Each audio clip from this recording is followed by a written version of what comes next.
आखिर क्यों? लोग मानते हैं कि भारत का जो संविधान है उसे डॉक्टर अंबेडकर ने ही बनाया। आज हम इसी बारे में आपको बताएंगे। बस आपसे दरख्वास्त है कि इस वीडियो को पूरा देखें, तभी आपको पूरी बात समझ आएगी।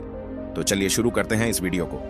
आखिर B.R. अंबेडकर संविधान सभा की प्रारूप समिति के अध्यक्ष भर थे, तो संविधान बनाने का पूरा श्रेय उन्हें ही क्यों दिया जाता है? आखिर जब संविधान सभा में 200 से ज्यादा सदस्य थे, तो अकेले डॉक्टर अंबेडकर को ही इतनी तवज्जो क्यों दी जाती है? आखिर डॉक्टर भीमराव बाबा साहब अंबेडकर को भारतीय संविधान का जनक क्यों कहा जाता है? इन सभी सवालों का जवाब इस वीडियो में मिल जाएगा। द्वितीय विश्व युद्ध की समाप्ति के साथ ही यह तय हो गया था कि अब अंग्रेज भारत पर लंबे वक्त तक शासन नहीं कर सकेंगे। लेकिन अगर अंग्रेज भारत छोड़कर जाते हैं, तो इतने बड़े देश की जिम्मेदारी सौंपी किसे जाए? आखिर वो कौन होगा जिसके हवाले पूरा देश होगा? आखिर कांग्रेस में वो कौन कौन से नेता होंगे जिन्हें अंग्रेज देश चलाने की जिम्मेदारी देंगे? इसी सवाल का जवाब तलाशने के लिए 23 मार्च 1946 को कैबिनेट मिशन का एक दल दिल्ली पहुंचे। इस टीम में 3 लोग शामिल थे: Patrick Lawrence sir, Stafford Cripps और एबी अलेक्जेंडर। इस दल ने सभी पक्षों से मिलकर बात की और 16 मई 1946 को यह कैबिनेट मिशन इस निष्कर्ष पर पहुंचा कि भारत की आजादी के बाद अंग्रेज भारत के सत्ता संविधान सभा को सौंप देंगे। इस संविधान सभा में कौन कौन होगा, इसके लिए चुनाव होगा। यह भी तय हुआ कि संविधान सभा में कुल 389 सदस्य होंगे, जिनमें 292 सदस्य से और 93 सदस्य प्रिंसली स्टेट से यानी कि रियासतों से होंगे। 25 जून को कैबिनेट मिशन की इस योजना पर आम सहमति बन गई। 29 जून को मिशन वापस लौट गया।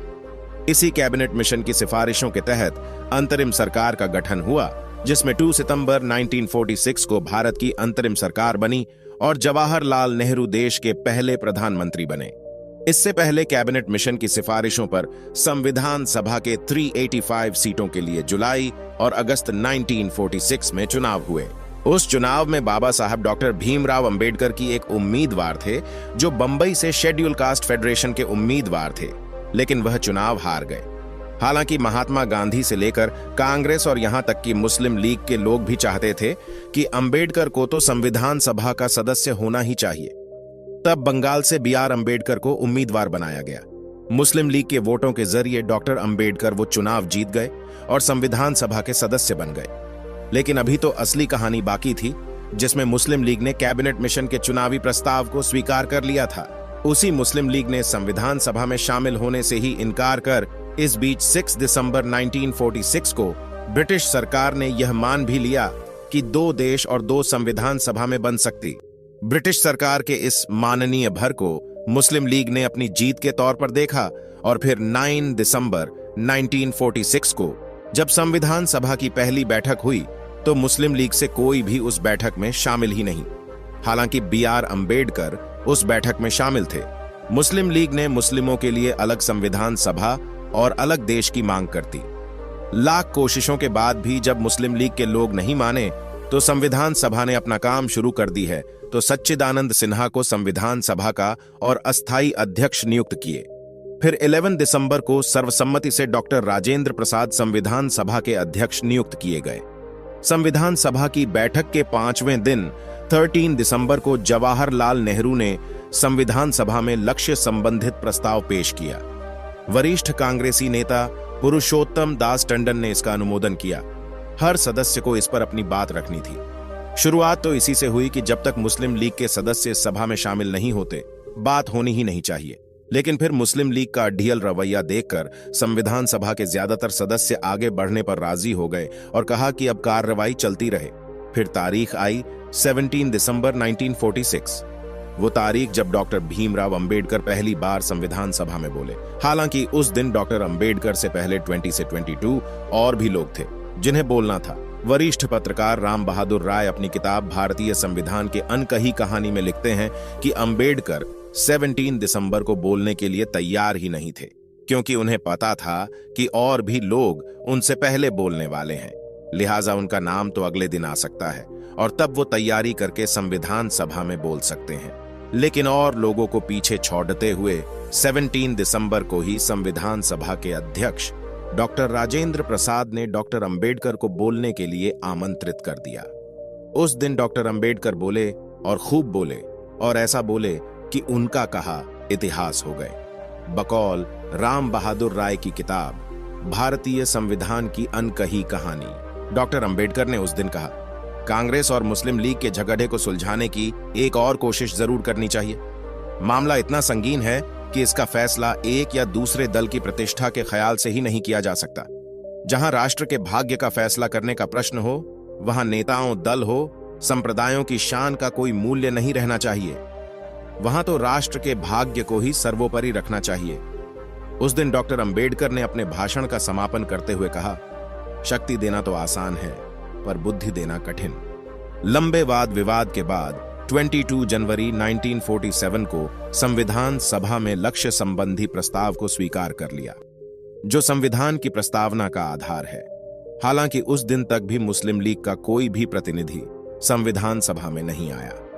टकराव और बीआरएच गया और तब 13 फरवरी 1947 को पंडित नेहरू ने मांग की कि अंतरिम सरकार में शामिल मुस्लिम लीग के मंत्री इस्तीफा दे दें। सरदार पटेल ने भी यही दोहराया। इस बीच 20 फरवरी को ब्रिटिश प्रधानमंत्री ने घोषणा की कि जून 1948 से पहले सत्ता का हस्तांतरण कर दिया जाएगा, लेकिन इसके लिए एटली ने शर्त रखी और शर्त यह थी कि जून 1948 से पहले संविधान बन जाना चाहिए।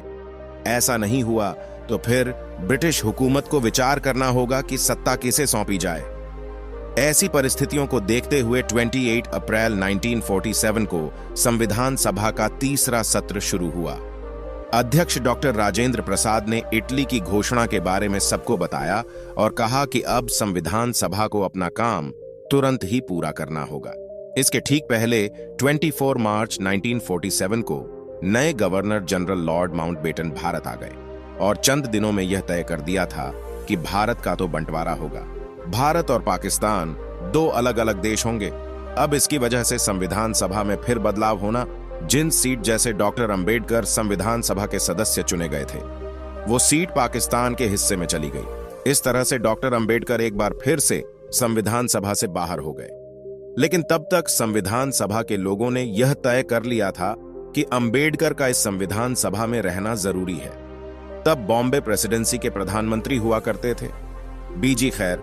उन्होंने संविधान सभा के एक और सदस्य और कांग्रेस पार्टी के वरिष्ठ नेता एम.आर. जयशंकर को इस्तीफा देने के लिए राजी किया। उनकी जगह पर डॉक्टर बी.आर. अंबेडकर फिर से संविधान सभा में शामिल हुए। 14 अगस्त 1947 की रात 12 बजते ही संविधान सभा के अध्यक्ष डॉक्टर राजेंद्र प्रसाद ने ऐलान किया है, संविधान सभा ने भारत का शासन अधिकार ग्रहण करना कर लिया है। आजादी मिलने के बाद और सत्ता का हस्तांतरण संविधान सभा के पास होने के साथ ही संविधान सभा अपने मूल लक्ष्य की ओर आगे बढ़े। और इसी कड़ेढ़ी में 29 अगस्त 1947 को संविधान सभा में प्रारूप समिति के अध्यक्ष के तौर पर डॉक्टर भीमराव अंबेडकर का नाम सर्वसम्मति से पास कर दिया। प्रारूप समिति में और भी 6 सदस्य थे, जिनमें कन्हैया लाल माणिकलाल, मुंशी मोहम्मद सादुल्लाह अल्लादी, कृष्ण स्वामी अय्यर, गोपाल स्वामी अयंगर, खेतान और मित्र थे। 30 अगस्त 1947 को संविधान सभा स्थगित कर दी गई ताकि संविधान का मसौदा या कहिए संविधान का प्रारूप बनाया जा सके। 27 अक्टूबर से इस प्रारूप समिति ने रोजमर्रा का काम शुरू किया। बात, विचार और बहस के बाद 21 फरवरी 1948 को प्रारूप समिति के अध्यक्ष डॉक्टर अंबेडकर ने संविधान सभा के अध्यक्ष डॉक्टर राजेंद्र प्रसाद के सामने संविधान का प्रारूप रखा। डॉक्टर राजेंद्र प्रसाद ने इस मसौदे या कहिए कि प्रारूप को सरकार के मंत्रालयों, प्रदेश सरकारों, विधानसभाओं और सुप्रीम कोर्ट, हाई कोर्ट को भेजा ताकि सबके सुझावों को शामिल किया जा सके। जो सुझाव आए उन पर प्रारूप समिति ने 22 मार्च से 24 मार्च 1948 के बीच विचार विमर्श किया। 3 नवंबर 1948 से फिर से संविधान सभा की बैठक शुरू हुई। 4 नवंबर 1948 को डॉक्टर राजेंद्र प्रसाद ने फिर से मसौदे पर बात की और संविधान सभा को कहा कि यह मसौदा उस समिति ने बनाया है जिसे इसी संविधान सभा ने बनाया था और जिसके अध्यक्ष डॉक्टर भीमराव अंबेडकर हैं। 4 नवंबर को उसी दिन डॉक्टर अंबेडकर ने मसौदे को संविधान सभा के पटल पर रखा। आने वाले दिनों में कुछ संशोधन भी सुझाएंगे, कुछ माने गए, कुछ को खारिज कर दिया गया और फिर 17 नवंबर 1949 को संविधान सभा के अध्यक्ष डॉक्टर राजेंद्र प्रसाद ने घोषणा की, अब हम संविधान के तृतीय पठान को आरंभ करेंगे। इसका अर्थ था कि अब संविधान बनकर तैयार हो गया है। इसके बाद डॉक्टर राजेंद्र प्रसाद ने मसौदा समिति के अध्यक्ष डॉक्टर अंबेडकर को पुकारा। वह अपनी जगह पर खड़े डे हुए और कहा, मैं यह प्रस्ताव पेश करता हूं कि संविधान को सभा ने जिस रूप में निश्चित किया है उसे पारित किया गया है। इस प्रस्ताव पर 17 नवंबर 1949 से 25 नवंबर 1949 तक बहस हुई और फिर 26 नवंबर को संविधान सभा के अध्यक्ष के तौर पर डॉक्टर राजेंद्र प्रसाद ने अपना आखिरी अध्यक्षीय भाषण दिया। भाषण खत्म होने के बाद डॉक्टर राजेंद्र प्रसाद ने पूछा, प्रश्न यह है कि इस सभा द्वारा निश्चित किए गए रूप में यह संविधान पारित किया जाए। पत्रकार राम बहादुर राय अपनी किताब भारतीय संविधान की अनकही कहानी में लिखते हैं कि डॉक्टर राजेंद्र प्रसाद के इस सवाल पर ध्वनिमत से संविधान स्वीकृत किया गया। सदन में देर तक तालियां बजती रहीं और फिर 26 जनवरी 1950 को देश को अपना वह संविधान मिला जिसके लिए हम गर्व से कहते हैं कि हमारा संविधान दुनिया का सबसे बड़ा लिखित संविधान है और जिसको बनाने में बाबा साहब डॉक्टर भीमराव अंबेडकर का वो योगदान है जिसकी वजह से उन्हें भारत के संविधान निर्माता की उपाधि दी गई है। दोस्तों, आज की वीडियो में बस इतना ही।